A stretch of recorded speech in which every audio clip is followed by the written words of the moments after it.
Officials recently returned from Washington, D.C. have brought with them the message that United States would continue with developmental aid to Pakistan. Ambassador Carlos Pascual at the recently held Pakistan-United States Energy Dialogue recommitted to pursuing practical solutions to Pakistan's energy needs. But while the United States says that their aid program considers Pakistan's energy needs a top priority, many felt that the round of talks ended without any tangible gains. While IMF and the World Bank point out at the problems in Pakistan's energy sector, Pakistan looks forward to the approval of the Spent Plan 2011 and after violent protests against rolling blackouts, Pakistan's Prime Minister asked for US help in resolving Pakistan's energy problems. So tonight on the platform we'll examine if Pakistan is right in asking for US help to resolve its developmental problems such as the energy crisis,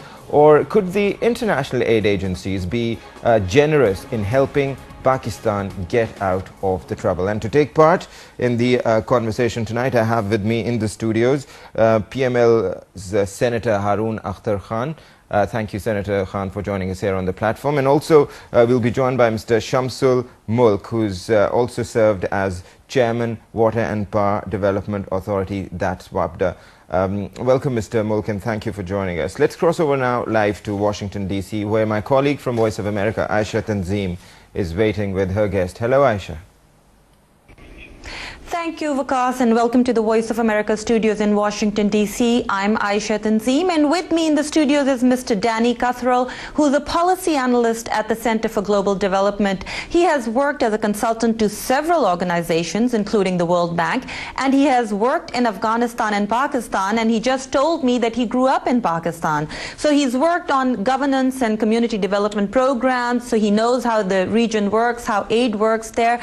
We're really glad to have you here. Thanks very much. Danny, when you just heard what Waqas said about U.S. promising to help with energy aid, we also know when President Bush went to Pakistan in 2006, he said he'll help Pakistan in trade, in investment, in energy. What happened?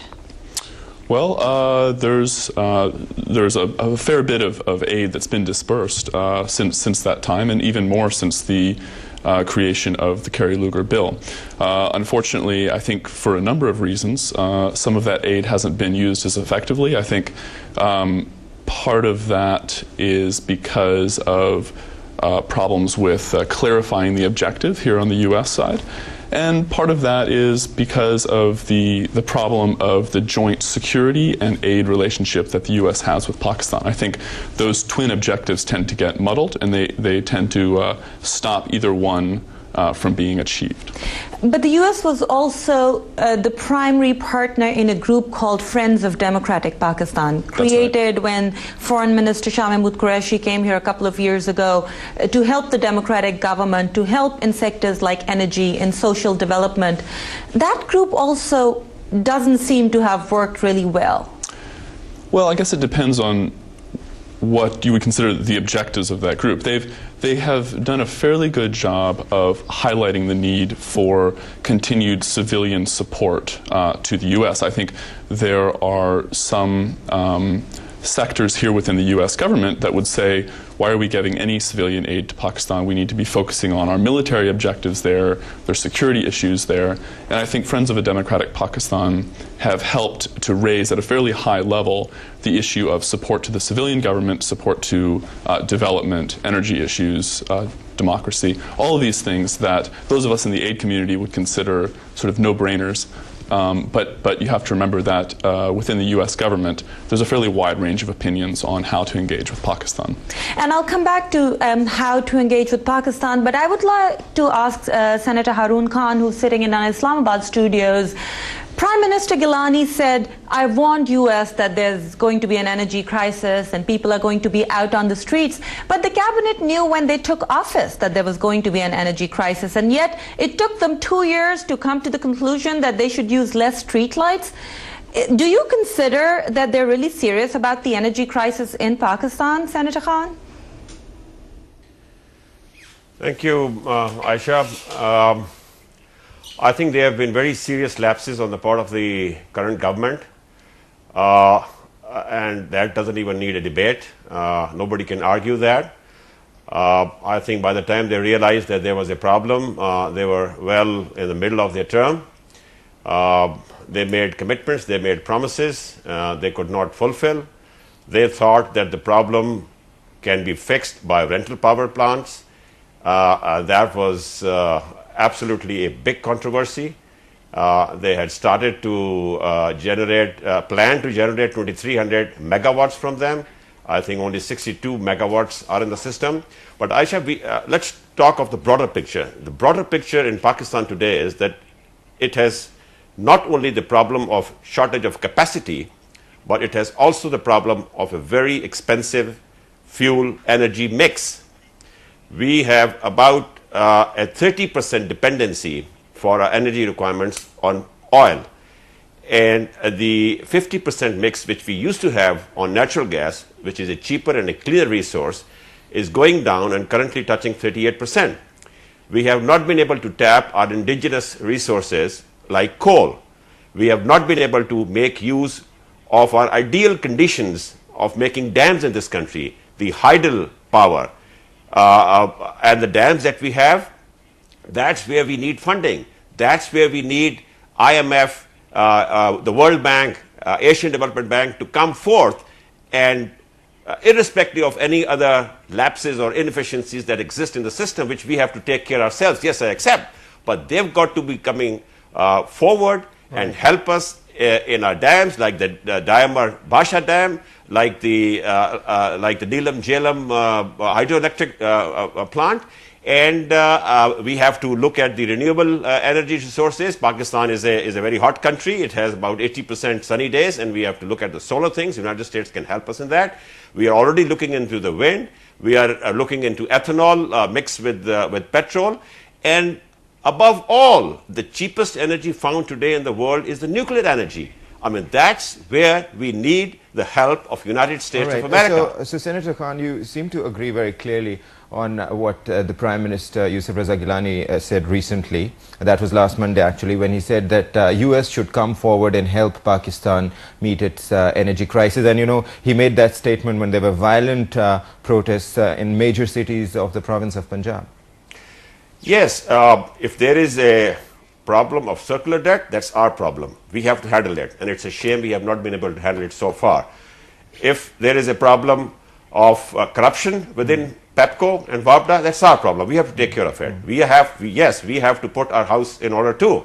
But probably what the Prime Minister meant is we need United States help to sign a civil nuclear energy pact on the lines that they signed with India. Not just that they signed it with India, but Pakistan needs it much more than India. We are United States ally. Right. We fought with them shoulder to shoulder in Afghanistan with the Soviets. And we have been their ally, and they have to trust us in that. The civilian nuclear energy issue is very interesting, and Senator Khan, we will be talking about that with Mr. Cutherell in the United States. But keeping in line with what you're saying and what Mr. Cutherell also said earlier, that military objectives and then civilian aid objectives, sometimes, you know, there's a conflict. Do you think that foreign policy objectives are sometimes getting in the way in cooperation over developmental objectives?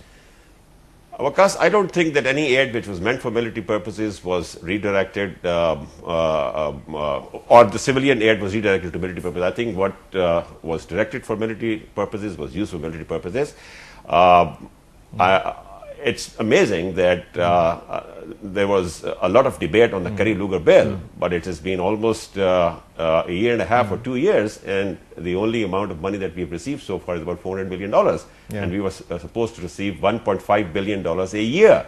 And as far as I'm concerned, the reports are right now for this year, it is almost at a standstill. And there were a lot of commitments made, and a lot of projects had already started expecting that kind of cash flow. So if you mix that foreign policy with aid, civilian aid, and you try to punish the people of Pakistan by stopping that aid which is going to use for economic purposes, which Pakistan needs, because Pakistan has lost billions of dollars because of this war, and I think that is a wrong foreign policy. If you just object mentioned, on the Iran-Pakistan pipeline, Khan, if I that may is very interrupt for unfair. just a second. We'll bring that pipeline issue. But Ayesha, I just want to bring our third guest. He's been listening to us very patiently till now, and that is Mr. Shamsul Mulk, who is former chairman of WAPDA. Thank you so much. He's joining us on phone, by the way. Thank you so much for joining us, Mr. Mulk. I'm sure you're listening to the conversation that's going on, but I want to begin with you, sharing with you this news that's coming into us, that the Federal Minister for Power, Water and Power, Mr. Naveed Qamar, has just announced that PEPCO would be dissolved within the next 15 days. So how do you look at this development? It also signifies, once again, the institutional overhaul that Pakistan's energy sector requires, doesn't it? Well, actually, let me start from where Senator Khan, I think, left, because he said something very interesting and which is very relevant, and that is the question of the energy mix that we have. And the problem of load shedding in Pakistan is not because of lack of capacity. It is because of the wrong energy mix that we have chosen for the past 15 years. Because we have about 20,000 megawatts of installed capacity, and yet it is not producing more than 6,000 or 7,000, because most of the powerhouses are closed because you see, one of the greatest problems of Pakistan right now is that in addition to the famine of electricity and water and food grains and other things, there is famine of truth. Nobody speaks the truth. Nobody says what is the real problem. The real problem is that this wrong energy mix is, for example, last year we generated 92 billion units of electricity. Unit means kilowatt hours. And the total cost was 565 billion rupees. Now, 565 billion rupees was the price of this energy, which should one of the things that could be very, very easily subtracted from that is about 165 billion rupees a year, just because we did not build Kalabagh. And nobody is saying this. Nobody is saying even this. This is the truth. Nobody can dispute this truth. And I can say this thing because the hydel energy generation cost last year was 1 rupee 2 paisa a unit compared to 12 rupees and 4 paisa a unit for the oil. And both of them were in fact expected to generate about 29.5 billion kilowatt hours. Hello? Yeah. Yes, Mr. Mulk, I just want to say, so coming back to our topic, then are you suggesting that the problems Pakistan is facing are due to lack of national leadership, national authority, that international aid agencies have less to do with the problems Pakistan facing than the lack of the national government in planning? You appear to have stolen my thoughts right now. Exactly, it is very unfair to the United States of America that we should expect them to solve the problems of leadership, local leadership, which is needed in Pakistan. You can expect them, and you should ask them. And in fact, we should be very grateful if they could give us. We should obtain from them energy. We should obtain from them basically, in fact, I would say technology, and the access to technology, and then of course economic aid. But don't ask them and don't expect them that they should come in and fill in the paucity of leadership that exists in Pakistan. This is very unfair to them because they will not be able to do it. You have not been able to do it, so you don't just throw this responsibility. And this is it. I'm saying this thing, and anybody can I can start putting up the figures straight away over here, but I don't want to take all the time on this. Pakistan's problem is wrong energy mix. And right now, the problem in the past 3 years, because when this new government came, people were asking me that what are your views? And I said, no, it is unfair to expect them that they will be responsible. It's unfair to put responsibility on this government because they have not. Okay, well, since we have you on the line and we have Mr. Danny Cutherell here in the studio who maybe help give some answer to your question, what would be fair to ask the US? What would be fair for Pakistan to ask the US?